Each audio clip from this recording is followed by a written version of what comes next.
The man disguised himself as an airport security guard and infiltrated the control room. He smashed the fire alarm switch and used a key to activate the emergency sprinkler system, plunging the entire terminal into chaos. Mike searched the area for his target, but didn't realize that Payne had already made his way outside. Payne ambushed a driver, planted a microbomb under the car, and then drove a fuel tanker straight toward a passenger plane. Fortunately, Mike arrived just in time. He leaped onto the roof of the tanker. Payne swerved the vehicle, violently shaking it in an attempt to throw Mike off, but it was to no avail. Suddenly, a truck came barreling toward them. Realizing the danger, Mike had no choice but to jump to the ground, narrowly avoiding the collision. Quickly recovering, Mike chased after Payne. Seeing Mike closing in, Payne pulled out a gun, but missed every shot. Payne quickly spun the wheel, but that gave Mike the chance to climb back on the tanker. Payne turned to look, but in that moment of distraction, a crash occurred. The fuel tanker collided with a shuttle bus. Mike seized the opportunity and climbed into the driver's seat, landing punches on Payne. Airport police arrived, and one officer shot out the rear tires of the tanker, causing it to lose control and crash into a police car. Meanwhile, a passenger plane was descending.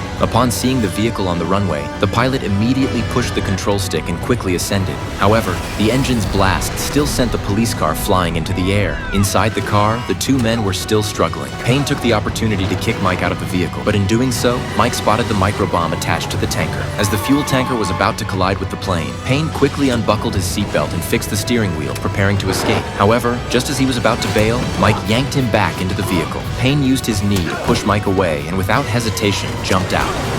Little did he know, the bomb had been transferred to him. The impact from the crash caused the brakes to malfunction, and Mike quickly unbuckled his seatbelt, swerved the vehicle, and managed to bring it to a halt on the side of the road. Before he could catch his breath, he was arrested by the police, who mistook him for the suspect. Payne, thinking the bomb was still on the tanker, pressed the activation switch. The sound of beeping filled the air, and it was only then that he realized the bomb was attached to his own waist.